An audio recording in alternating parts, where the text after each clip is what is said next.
matin, on s'en va à Miramichi, moi et ma fille. On s'en va chercher du grain pour nos animaux, mais on profite de l'occasion pour aller partager l'Évangile. Et ce matin, quand je lisais dans les Proverbes, il y a un verset qui a retenu mon attention que je n'avais jamais remarqué avant. Mais c'est le Proverbe 24, verset 27. Ça dit, dans ma version, ça dit « Prépare ton ouvrage au dehors et rends-le convenable pour toi-même, dans le champ. Et après, bâtis ta maison. » Je vais le relire. « Prépare ton ouvrage au dehors et rends-le convenable pour toi-même, dans le champ. Et après, bâtis ta maison. » Dans les dernières années, on a appris à prendre soin de la terre, puis c'est drôle, c'est quelque chose qu'on a mis en action un peu inconsciemment. J'ai pas vraiment mis beaucoup de temps à entretenir la maison qui a besoin de réparation, mais on a investi beaucoup de temps dans le champ, puis ça a porté du fruit. On récolte plein de légumes, on a de la viande à profusion, mais quand j'ai lu cela ce matin, puisqu'on est dans notre famille entre dans une nouvelle saison, une saison où je crois que le Seigneur nous va nous demander d'aller de plus en plus dans la moisson. Vraiment, il ouvre les portes de la moisson. Et ça m'a fait réfléchir, parce que c'est comme si le verset pour moi, ce qu'il apporte,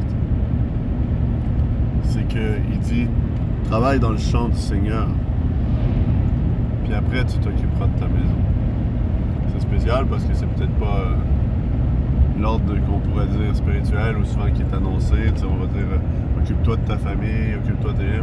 Mais peut-être que je crois que ce qu'il dit là-dedans, c'est un peu la même pensée que chercher d'abord le royaume des cieux et sa justice et toute chose vous sera donnée en plus. Et que si les croyants, on arrêterait d'être égoïstes et à penser juste à ceux qu'on aime, à ceux que le Seigneur a mis autour de nous, comme nos frères, nos sœurs, nos cousins, nos cousines, nos amis, notre famille propre. Puis, je parlais dernièrement à un jeune disciple qui commençait dans le Seigneur, puis que présentement je suis vraiment fier de lui.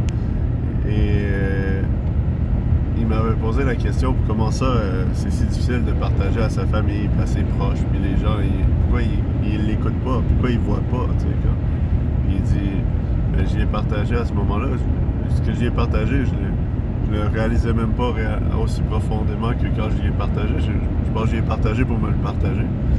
Mais je lui ai dit, le Seigneur Jésus, il fait exception de personne. Pour lui, il n'y a pas une personne qui est plus importante qu'une autre. Dans le fond, dans son amour, il aime tout le monde du même amour. Il a donné sa vie pour tous. Et j'ai dit, quand nous, on favorise ceux qu'on aime plutôt que le monde, quand on fait exception de personne en disant je veux que ma famille vienne au Seigneur, je veux que mes enfants viennent au Seigneur, je veux que... Mais que dans le fond, est-ce qu'on est en train de faire vraiment ce que notre Père nous demande? Parce qu'il dit allez prêcher à toute la création.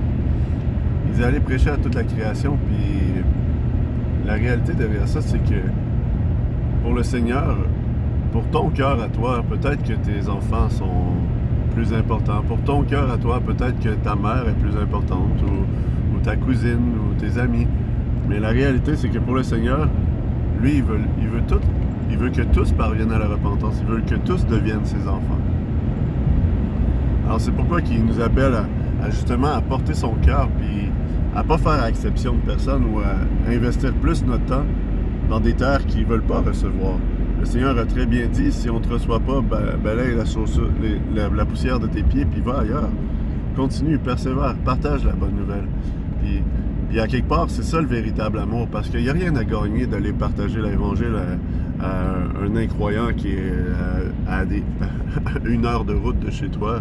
Il n'y a rien de... Tu n'as aucun avantage personnel, mais tu as un avantage dans le royaume pour la gloire du nom de ton Père Jésus. Pour celui qui a sacrifié sa vie pour toi puis qui t'a offert une vie nouvelle. Lui, il veut que tu t'investisses pour son royaume. Puis il dit que si tu t'investis pour son royaume, il va s'occuper des tiens. Puis c'est un peu ce que la pensée dit, du verset ici nous dit. Il dit, occupe-toi du champ premièrement, puis après, il va s'occuper de la maison. On va s'occuper de la maison. Fait que va faire tes erreurs dans le champ missionnaire. Puis après ça, tu seras capable d'aimer tes proches avec l'amour de Jésus-Christ et témoigner à eux. Et parfois, ben, la plus grande chose, c'est que le Seigneur va s'occuper des tiens bien plus que... Puis il sait bien plus comment s'occuper d'eux que toi. Parce que toi, t'es pris là-dedans, dans cette situation-là. Comme la Bible dit, nul n'est prophète dans son propre pays. T'es pris dans la situation qu'eux, ils connaissent qui tu es.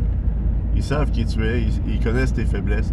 Tandis que l'incroyant que tu rencontres dans la rue ou que tu n'as aucune connaissance de lui, quand tu lui manifestes l'amour, pour lui, ça le touche profondément parce que t'as aucune raison de venir à lui comme ça. Si ce n'est que l'amour de Jésus qui te motive.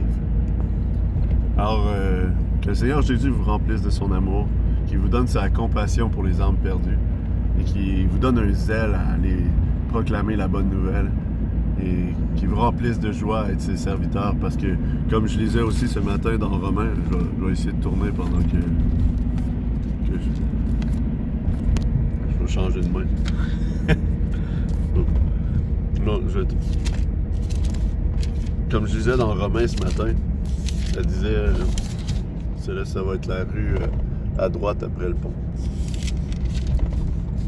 Ça dit, car le royaume d'Élohim ne consiste pas ni dans le manger ni dans le boire, mais dans la justice et la paix et la joie dans le Saint-Esprit.